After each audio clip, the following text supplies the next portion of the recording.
Hello and welcome back to our Q&A series. Today we've got Shubhra, who is a sleep sense consultant, and she is going to be answering all of our questions to do with babies and sleep. Now I know from all of the WhatsApps that we get that this is a big topic for a lot of you, so hopefully she will be able to answer some of your questions, and if not, feel free to contact her directly.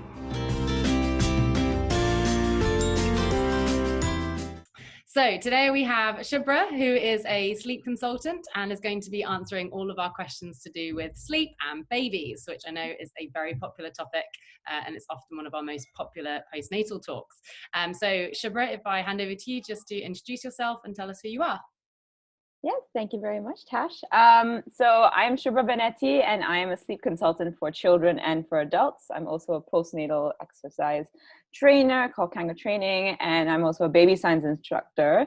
And I got into sleep about 2 years ago. When my baby wasn't sleeping and I was feeding her like 10 to 20 times a night, and I got desperate and I called a sleep consultant myself, and I was blown away by the results when she started sleeping through the night in just 3 nights of doing the plan.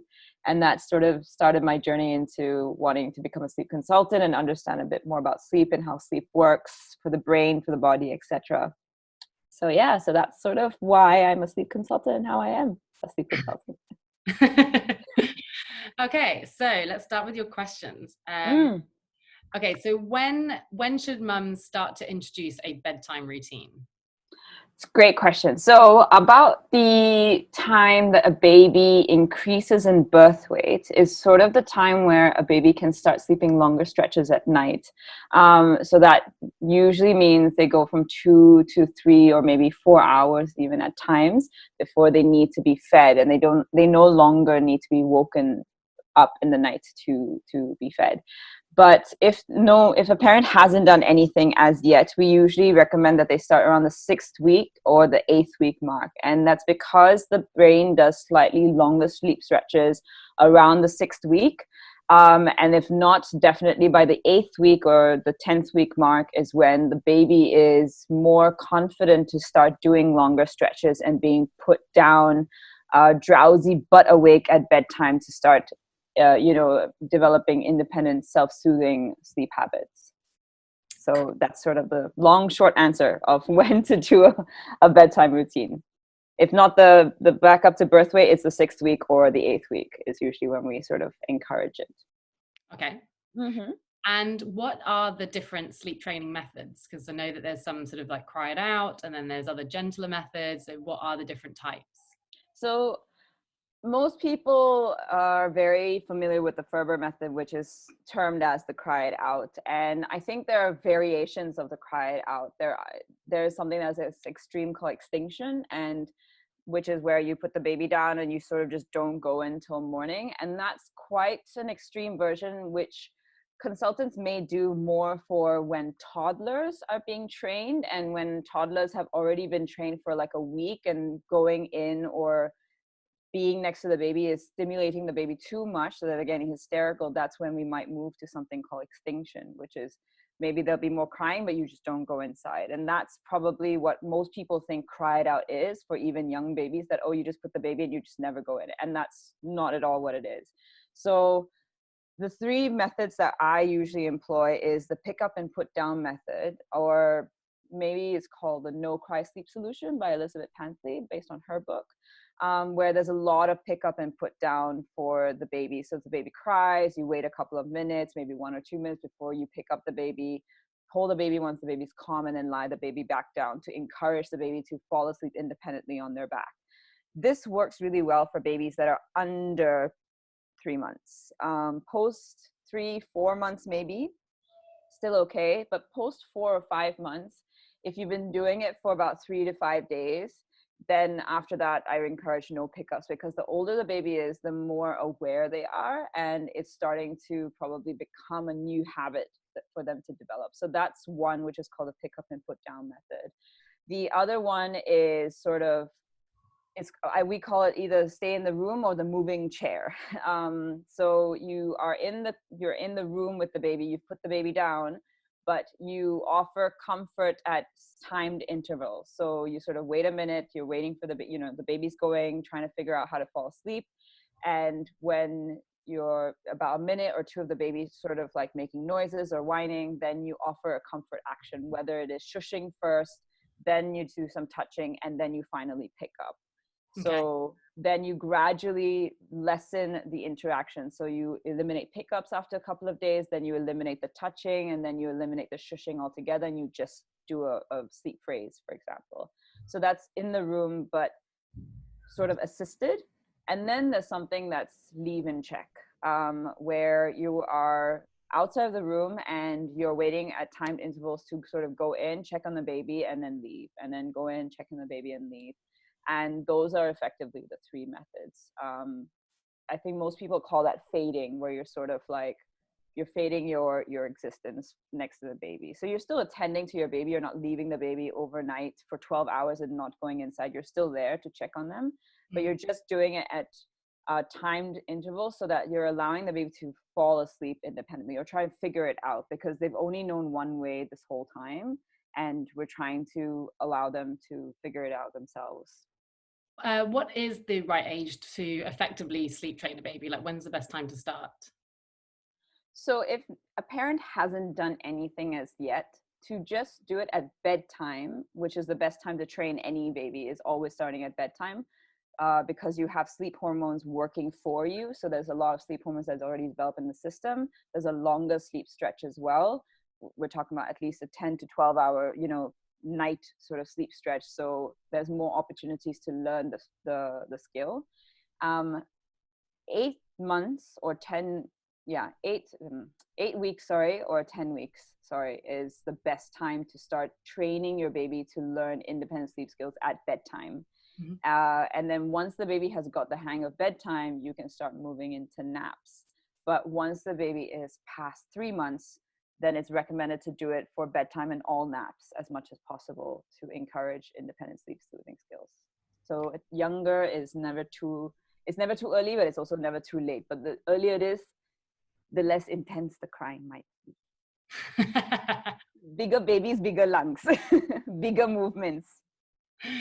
And talking of naps, at what age do they start to lengthen their naps, and how can you do that? A lot of our mums often complain their babies wake up after 45-minute cycle, and then they want to know, how do you lengthen that nap? So how do you do that? So there's a little bit of crying that is involved, unfortunately, because here's the thing. Babies, I think I was under this misconception, and many moms might be as well, that babies wake and then they cry because they're hungry, and that's apparently the only reason they cry. Lies. Okay, they do not cry just because they're hungry. They could be itchy toe, but then you don't know, right? They could have, like, I don't know, tickle on their nose, but then we don't know. So they also wake up because they're transitioning between sleep cycles, and that wake up can cause sometimes it can cause about an 8 to 10 minute wake up in between transitions of sleep cycles.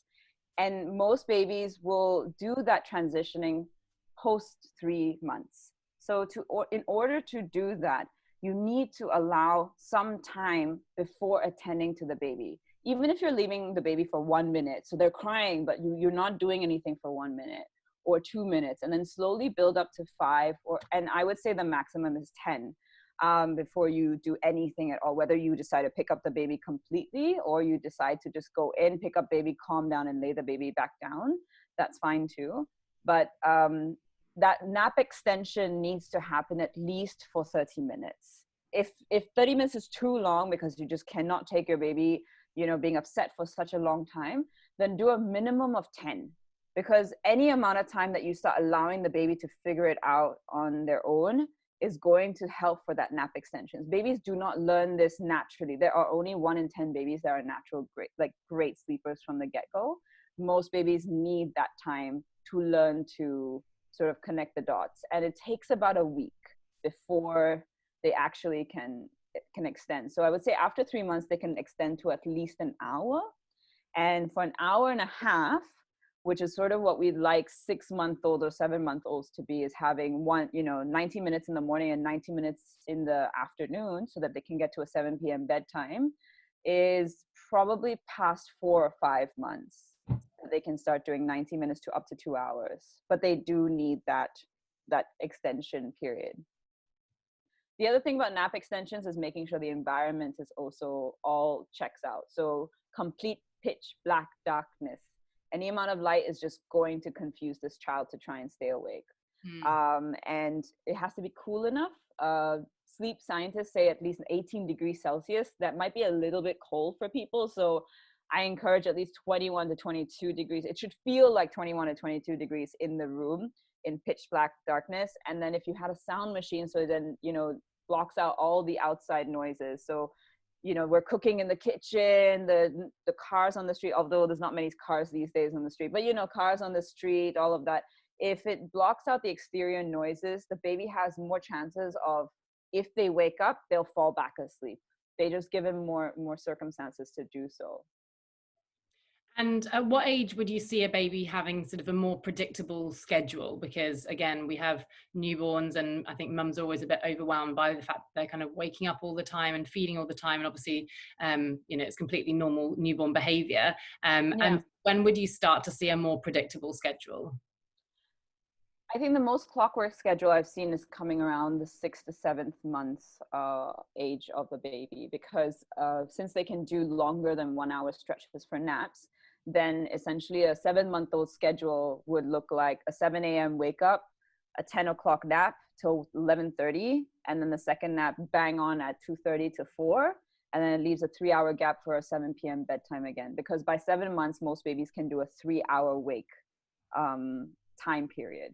So that's sort of the clockwork schedule that sort of lasts all the way until they're about 12 to 14 months, where they might drop to the 1 nap schedule. So that's the most predictable time, is about the 6 to 7 months. But there are 4-month-olds that have been able to do the 3 nap schedule like flawlessly, right? Like 9, 12, and 3 they'll do. But that's also if they have been doing 1 hour or 1.5 hour naps already at that point. And again, that's most probably because they've been allowed to be trained to do it.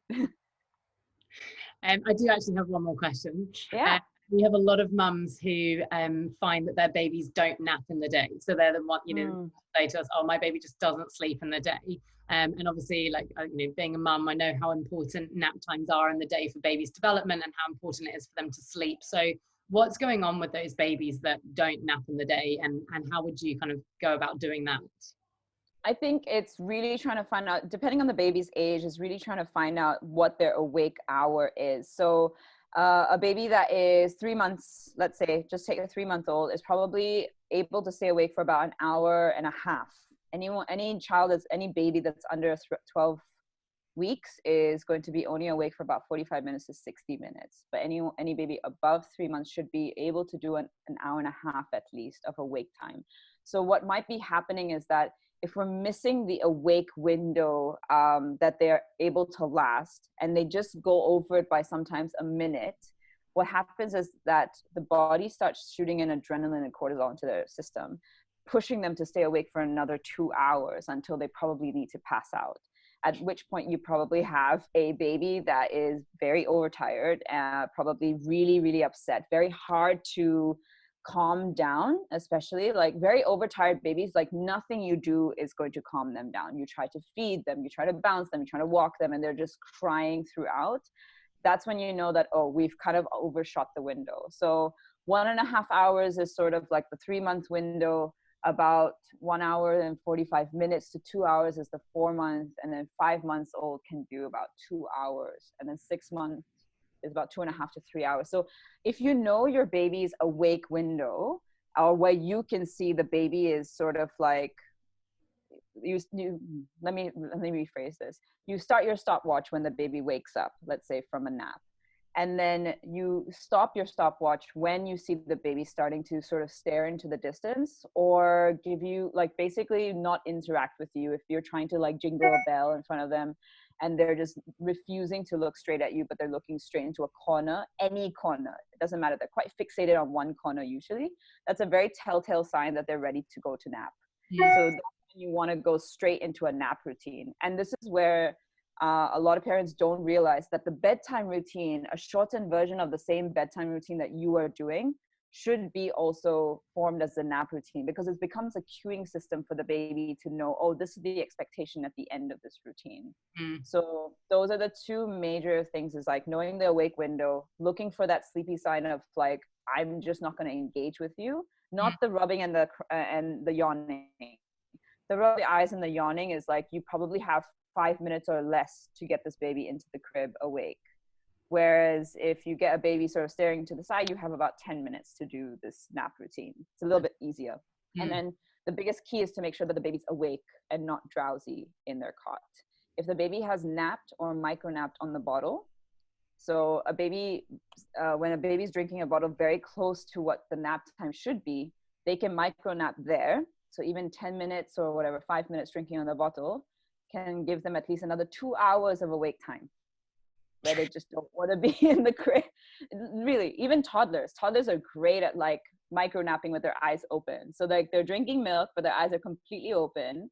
And then you put them down to nap, and then that's it. They just refuse to go to sleep for an hour. I've so been in that position and been like, what the hell? I thought you were going to sleep and now you're wide awake again. Yes, exactly. So these sort of micro nap, opportunities are, when they're feeding just before they're asleep.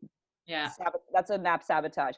Having a pram walk within the hour of when the next nap is, it's going to be sabotage. Driving in the car, you might as well just have the nap in those situations, if that makes sense.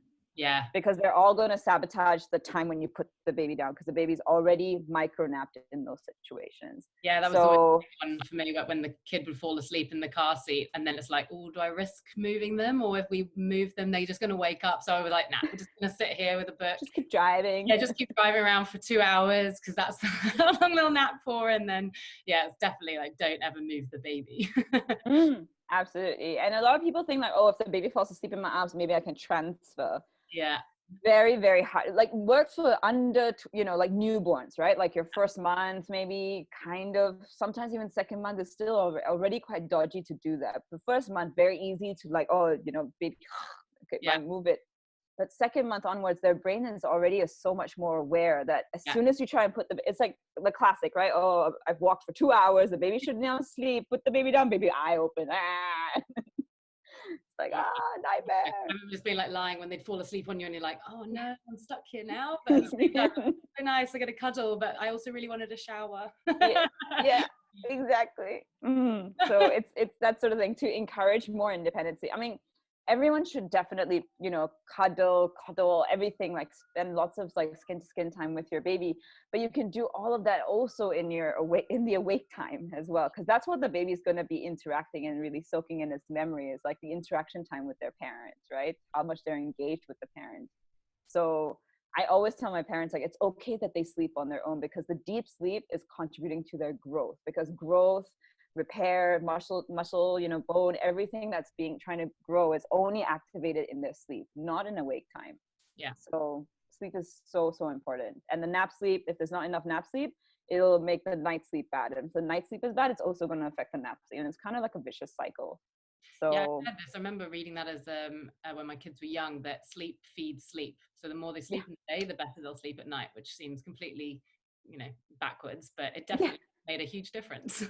yeah, absolutely. When I tell my clients, like, oh, your child probably needs about 3 hours of nap time and then a 12-hour night.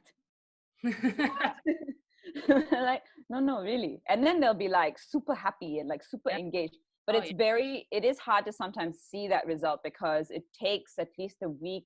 I would say on average, my programs are 3 weeks long for a reason, right? The first week is always terrible when you're starting a new pattern of behavior, even as adults. Like if you told me, oh, you need to start waking up at 4 a.m. tomorrow without, just everything get ready by 4 a.m. It's going to be hard. I'm not a 4 a.m. wake up person. I'm like a, 9 o'clock wake up person type. Okay.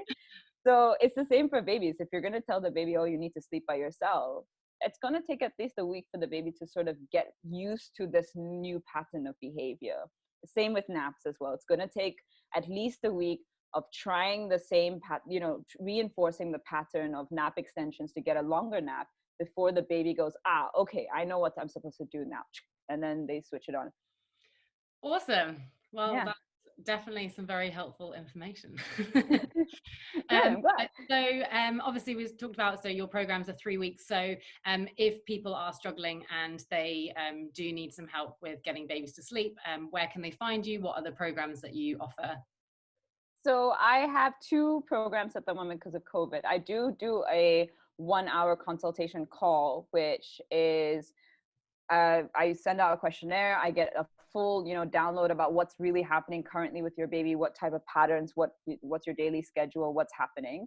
I create a specialized, customized plan for that, and then we have a 1-hour discussion on what to do and how to get the schedule that you would like, or at least what is best for the baby, a schedule that's best for the baby, so the baby's sleeping well and then more rested.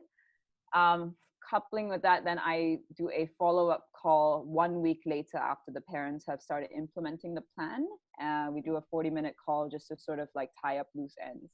And some parents prefer this because they already have got most of it down, but then there's always a few tweaks, like, oh, my baby still wakes up at 5 a.m., for example. Then I usually recommend the 3-week program. And it's still the same process. There is this questionnaire. I make a customized sleep plan for the child.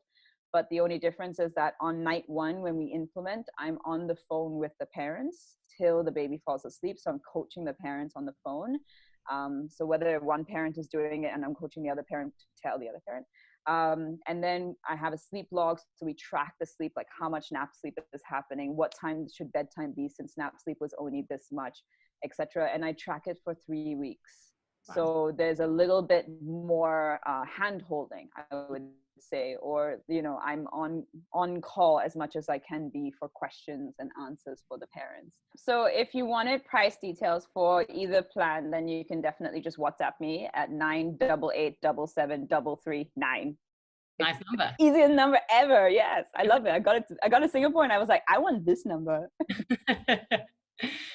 Awesome. Yes. Well, thank you so much for answering all of our questions today. That's all I've got. Pleasure. And then if anyone has any other questions, then feel free to WhatsApp Shubhra on her amazing number. Please do. And if you do sign up for a 3-week program, which is the higher end, slightly higher end program, there is a 10% discount for all beloved bumps mums. So that is there. Happy days. Perfect. Thank you so much. Thank you.